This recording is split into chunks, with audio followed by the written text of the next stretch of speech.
In this video, we are going to see about Johnson counter in digital logic circuit. Johnson counter.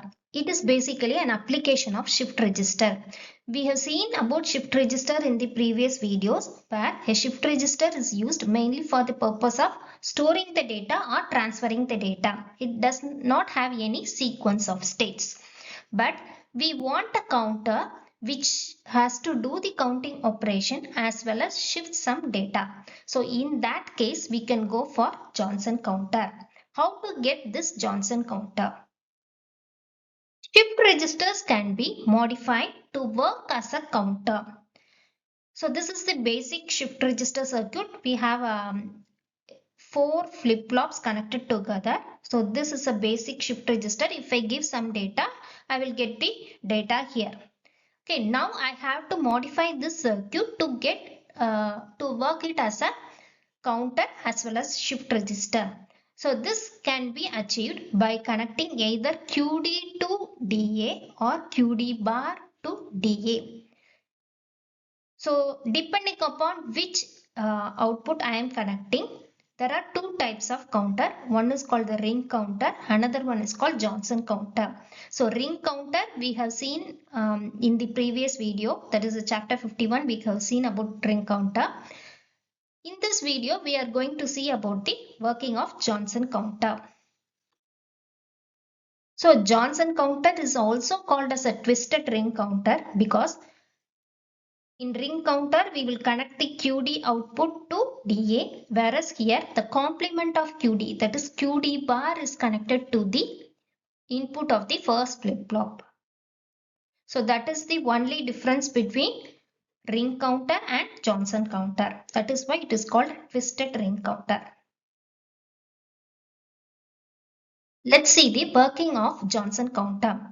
So actually in ring counter we have only 4 states. In Johnson counter we have 8 states. You see here QD bar is connected here and the first state is here 0 0 0. That is all 4 flip-flops should be cleared first. So using clear pin, it is an active low signal. This bubble represents it is active low signal. We can clear all the flip-flops to 0 0 0. Okay, so the first state is this one. Now, if I give a clock pulse to all the flip-flops at the same time, what happens? So you see here initial state is 0 0 0. So when we give the clock pulse, this is 0. So QD bar will be 1. So this one will be connected here. Now you are going to give the clock pulse. So this one comes here. This 0 comes here, this 0 here and this 0. So what is the output you are getting? 1, 0, 0, 0. So this second state we are getting. Okay. So from first state, when you give a clock pulse, you will get the second state. Now, again you give a clock pulse, you will get the third state.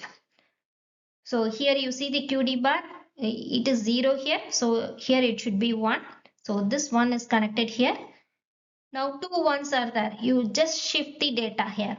So when you give a clock pulse, this one comes here, this one comes here and 0 here, 0 here. So you will get the third state.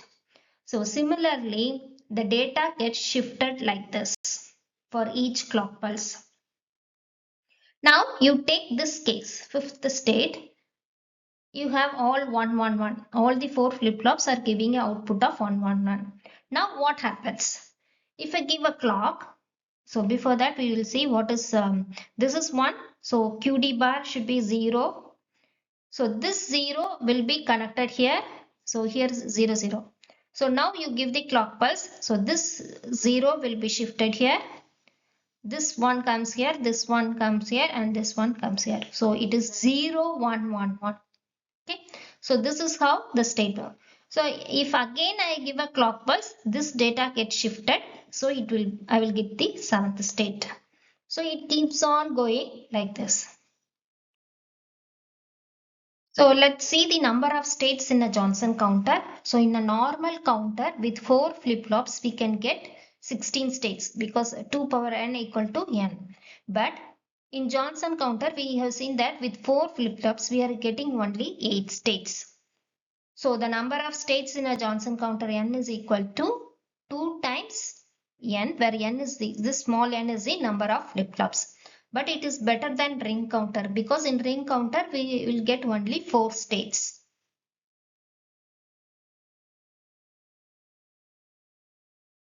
So let us summarize what I have seen. Johnson counter is also called as a twisted ring counter. So it is an application of shift register. So you can get the counting operation as well as you can shift the data. Here the complemented output of the last flip-flop is connected to the input of the first flip-flop. And the number of states is equal to 2n. If you like the video, do subscribe to Read Electric Vehicle channel, and if you have any doubts, you can mail me at readelectricvehicle@gmail.com. If you need any other material in the electrical engineering subject, you can refer to the playlist. Thank you.